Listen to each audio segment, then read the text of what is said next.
अभिजितचा पाय तुटला होता ना बिग बॉसमध्ये, त्यामुळे तू जास्त ना टास्कमध्ये खूप असं हे करू नकोस हां, पाय-वाय नको तोडून घेऊ माझ्यासारखं वगैरे तो म्हणाला. आणि मला वाटतं की दर सिंगरचं हे स्वप्न असतं की एकदा तरी सरांना भेटावं, एकदा हं, तरी त्यांच्याबरोबर गावं. आणि हा दिवस 7 जानेवारीचाच आहे, हं. जेव्हा त्यांनी मला फॉलो केलं होतं ओह! आणि ते माझ्यासाठी न्यू इयर डेट आहे हं. Now from that time. तर प्राजक्ता शुक्रे हे नाव आमच्यासाठी नवीन नाहीये, पण असे कदाचित काही प्रेक्षक असू शकतील, की बिलकुल. ज्यांना तुझ्याबद्दल फारसं माहीत नाहीये. आम्ही तुझी गाणी ऐकली आहेत, आम्हाला माहिती आहे. पण आज स्वतःच्या बद्दलच छान एक छोटीशी ओळख करून द्यायची असेल, तर काय कशी देशील? ओके. तर मी एक गायिका आहे आणि लहानपणापासूनच मी गाणंच असं एक माझं ध्येय राहिलंय, नॅचरलीच राहिलंय. हं, आणखीन माझ्याबद्दल आणखीन काय सांगू? मी आता मागच्या काही वर्षांपासून कंपोजिंग पण सुरू केली आहे. माझं एक प्रोडक्शन हाऊस आहे, स्टुडिओ आहे. हं. तर आम्ही गाणी बनवतो लोकांसाठी, व्हिडिओज पण बनवतो आणि लॉकडाऊनमध्ये स्पेशली असं झालं ना, की आमचं म्हणजे ॲज सिंगर्स आमची अर्निंग जी आहे ती शोजच्या थ्रू होते. हं. तर शोज बंद झाले 2 वर्ष हं. आणि market open the last for artist. हो. तर दॅट टाईम माझा विचार चाललाच होता, की सेकंड अर्निंग सोर्स मला एक हं. ओपन केलं पाहिजे माझ्यासाठी. आणि ही ऑफर आमच्या फ्रेंडनीच आम्हाला दिली कारण ही got Manan Bhardwaj. He is my okay. Business partner. He is hmm. Also big composer in Bollywood. He has done lot of movies, hmm. Animal and hmm. Nishanchi. I have संग मराठीत जास्त बोलते. निशांची, ॲनिमल ते त्यांनी हं. केली आहे आणि निशांचीमध्ये माझी पण 2 गाणी आहेत. हं. अनुराग कश्यपची जी मूव्ही आहे.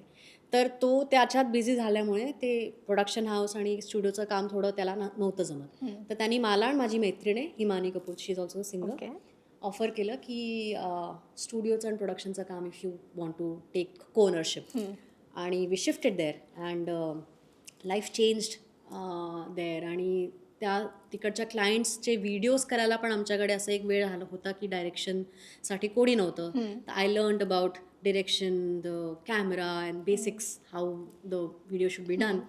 तर ते एक नवीन एक माझ्यामध्ये हां. क्रिएटिव्हली आलं आणि कंपोजिंग मी सुरू केलं. तर हं. आत्तापर्यंत मी स्टेजच्या पुढे किंवा हं. एक फेस म्हणजे गाण्याचा फ्रंट साईड मी हँडल करत हं. होती. आता मी गाण्याचा बॅक साईडसुद्धा हँडल करते creatively and that's really very enriching. तर मजा येते लाईफमध्ये. क्या बात है! पण हिंदीमध्ये किंवा बॉलिवूडमध्येच काम करायचं हे पहिल्यापासून ठरलं होतं का तुला असं वाटतं की तुला मराठीमध्ये तो जो एक ब्रेक मिळाला त्यानंतर तुला हवं तसं काम तुला ऑफर झालं नाही असं तुला मला असं वाटतं? वाटतं, नक्कीच वाटतं. मला मराठी गाणी खूप गायला आवडतात आणि हं. माझा जन्म महाराष्ट्रात नाही झाला आहे. माझा जन्म ओह! एम-पीमध्ये झाला आहे. ओह! पण माझ्या घरी माझ्या आईची मराठी इतकी सुंदर आहे, माझ्या बाबांची मराठी इतकी सुंदर आहे हं. आणि त्यांनी हे कंपल्सरीच ठेवलं की घरी मराठीच बोलायचं. हं. म्हणून मला बोलता येतंय. माईक जवळ करते जरा हां. आणि तिथे ना जबलपूरला असताना दत्त मंदिराच्या तिकडे म्हणजे पौर्णिमा असली किंवा काही असं सणवार असले की हं. तिकडे एक मराठी कॅसेट्सची अशी दुकान लागायची छोटीशी, हां. टेम्पररी जी दुकान लागतात. हं. तिकडनं मी मराठी कॅसेट्स घ्यायची आणि ऐकायची आणि गाणी प्रिपेअर करायची. दॅट्स हं. How I learn Marathi songs. आणि काय म्हणतात हां, तर माझ्या आईची खूप इच्छा होती की मी खूप मराठी गाणी हं. गावी. तेवढी गायली आहेत मी ऑब्व्हियसली, पण खूप अशी नाही गायली हां, आहेत, म्हणजे जेवढी ॲज माझी कंपेअर इच्छा टू होती. बॉलिवूड असं येस, म्हणायचंय मला. Yes, yes. आणि हिंदी भाषी म्हणजे माझी main first language was Hindi. हं. मातृभाषा घरी मराठी, पण हां. माझे फ्रेंड्स, माझे हं. टीचर्स, एज्युकेशन सगळं हिंदीमध्ये हं. झालं आहे. तर माझी हिंदी पण खूप शुद्ध येते. म्हणजे हं. जनरली मी पुष्कळदा असं बघितलं की जे मराठी सिंगर्स कधी-कधी हिंदी गातात, तर त्यांचं ते एक डायलेक्ट मराठीसारखं ऐकू येतं. हं. ते लकीली माझं नाही येत. तर हं. माझं मराठी एकदम मराठीसारखं ऐकू येतं, हिंदी हिंदीसारखं ऐकू येतं. आणि कॉम्पिटिशन्समध्ये जे मी पार्टिसिपेट केलं ते बॉलिवूड आणि हिंदी सॉन्ग्सचे हं. कॉम्पिटिशन्स होत्या. तर जास्त करून ते गायला गेलंय. हं. येस. क्या बात आहे! पण आता हिंदीमध्ये तुझा तो प्रवास सुरूच होता. पण तुला असं वाटतं की आता बिग बॉस मराठीमुळे तुला अजून जास्त लोकं ओळखायला लागतील किंवा तू अजून लोकांपर्यंत पोहोचशील आणि येस. पुढच्या दृष्टीने सुद्धा त्याचा तुला मराठीसाठी खूप फायदा होईल. येस. म्हणजे त्या कॉम्पिटिशनमध्ये असताना पण ज्यामुळे लोकांनी मला ओळखलं, हं. खूप मराठी लोकांना ते खूप आवडलं, की आमची मराठी मुलगी इतके हं. पुढेपर्यंत आली आहे. मराठी घरची मुलगी पुढेपर्यंत आली आहे. तर मला नेहमीच मराठी भाषी लोकांचा खूप सपोर्ट राहिला आहे. हं. आणि जी पण मी मराठी गाणी गायली आहेत, ती खूप पॉप्युलर झाली आहेत. हं. तर ते ते मला सांगतं, की दॅट टेल्स मी, की खूप प्रेम आहे माझ्या पाठीशी मराठी लोकांचं. आणि असं असतं म्हणजे मलाही असा अभिमान वाटतो, की अरे माधुरी दीक्षित मराठी आहे यार हं. किंवा सोनाली बेंद्रे मराठी आहे. तर ते आपल्याला एक असे आपुलकी असतेच आपल्या लोकांसाठी. आणि luckily I also have felt that for me. So या आय फील ब्लेस्ड. अभिजित सावंतचा उल्लेख केलास तू मगाशी, त्याच्याकडून काही टिप्स मिळाल्यात का तुला? हो अगदी, दोघांशी बोलणं झालं आहे, अभिजितशी पण वहिनीशी पण. आणि त्यांनी पण तेच म्हटलं की तू जशी आहे ना तशीच राहा, लोकांना तशीच तू खूप आवडशील आहे. आणखीन अभिजितचा पाय तुटला होता ना बिग बॉसमध्ये, त्यामुळे तू जास्त ना टास्कमध्ये खूप असं हे करू नकोस, पाय वाय नको तोडून मी माझ्यासारखं वगैरे तो म्हणाला.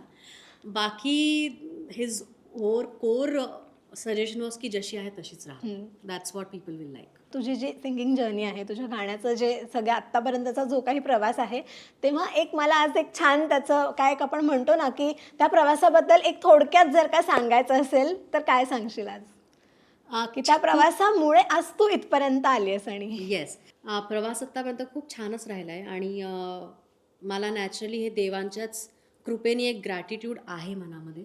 म्हणजे मला ते डेव्हलप नाही करावं लागलं, की जे आहे ना ते छान आहे असं. तर जसं मी सांगितलं की आता कंपोजिंगमध्ये मी शिरले आहे. तर आता एक रिसेंटली गाणं रिलीज होणार आहे जे आत्ताच्या भारताचा सर्वात मोठा सिंगर आहे अरिजित सिंग माझ्यासाठी आणि खूप लोकांसाठी. त्यांनी ते गायलं आहे आणि मी कंपोज केलं आहे आणि खूपच सुंदर गायलं आहे. म्हणजे त्यात तर काही ते बोलणं असं वेगळं गरजेचंच नाही आहे, कारण जे काही तो गातो ना ते सोनं त्याचं करतो. तर खूप सुंदर तो गायला आहे आणि आय एम व्हेरी एक्सायटेड की हे गाणं लवकर रिलीज व्हावं आणि लोकांनी ऐकावं आणि माझी ही दुसरी बाजू ॲज अ कंपोजर पण लोकांपर्यंत पोचावी. क्या बात आहे. आणि मी ज्यावेळेस तुझ्याबद्दल ऐकलं तर मी ना तुझ्या इन्स्टा आय डीवरती जाऊन मी खूप तुझे फोटोज व्हिडिओ तुझ्याबद्दल माहीत करून घेण्यासाठी मी पाहत होते आणि मला A.R. रहमान सरांबरोबरचे तुझे खूप फोटोज आणि व्हिडिओज दिसले. सो त्या काय काय आठवणी आहेत त्यांच्याबद्दल आणि त्यांनी तुला फॉलो सुद्धा केलं आहे? येस, ते माझ्यासाठी एक लाईफ टाईम अचीवमेंट अवॉर्ड सारखं आहे. AR सर फॉलो मी, कारण लहानपणापासून I have been looking up to him, his music. आणि मला वाटतं की दर सिंगरचं हे स्वप्न असतं की एकदा तरी सरांना भेटावं, एकदा तरी त्यांच्याबरोबर गावं. आणि हा दिवस 7 जानेवारीचाच आहे जेव्हा त्यांनी मला फॉलो केलं होतं. आणि ते माझ्यासाठी न्यू इयर डेट आहे नाव फ्रॉम दॅट टाईम ऑनवर्ड्स. आणि म्हणजे त्यांचं म्युझिक असं मॅजिकल आहे, खूप मॅजिकल. आणि इतके लोक त्यांच्याशी शिकले आहेत ना, म्हणजे आणि शिकत राहतील. जनरेशन्स जे येत आहेत ना ते कधीच म्हणजे 80sमध्ये 90sमध्ये त्यांनी जे काम करून ठेवलं आहे ना ते आत्ताही एवढं नवीन आहे. आणि आत्ताही असं वाटतं की बापरे, आत्ताही आम्ही असं कधी कधी ट्रॅव्हलमध्ये गाणी ऐकतो आणि असं वाटतं की बापरे, this man is absolutely a magician.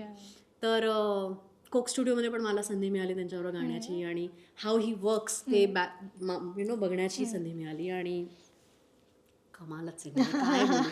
Even Shankar एहसान लॉय त्यांच्याबरोबर मी खूपदा परफॉर्म केलं आहे. I was part of the band. आणि सोनूजींबरोबर मी खूप परफॉर्म केलं आहे. तर all these people, the legends खूप म्हणजे शिकायला मिळतं या त्यांच्याशी. त्यांचं म्युझिक बघून तर ऐकून तर शिकायला मिळतंच, पण ते जसे आहेत ना, जसं लोकांशी बोलतात किंवा ते स्वतःला जसं कंडक्ट करतात, कोणत्या कोणत्या परिस्थितीमध्ये कसं रिॲक्ट करतात, ते खूप शिकायला मिळतं. आणि खूप खूप सुंदर अशी लोक आहेत. आणि हे मला म्हणजे नक्कीच कळलंय की जे मनातनं छान असतात ना त्यांना देव खूप देतो. म्हणजे शंकर सरांना, सोनूजींना मी बघितलंय इतक्या जवळनं, ते सगळ्यांशी इतकं प्रेमाने भेटतात. कितीही थकले असले तरी ते फोटोसाठी नाही सांगत नाही, किंवा आमच्या सगळ्या टीमला एकत्र घेऊन चालणं, ते सगळं मी खूप शिकले त्यांच्याशी. तर I have been really blessed with this journey. किती छान. रसिका हो, कलाकृती मीडिया म्हणजे मनोरंजनाची लयलूट. मनोरंजन क्षेत्रातील किस्से व घडामोडींचा आस्वाद घेण्यासाठी कलाकृती मीडिया या यूट्यूब चॅनलला सबस्क्राईब करा आणि व्हिडिओ लाईक करा.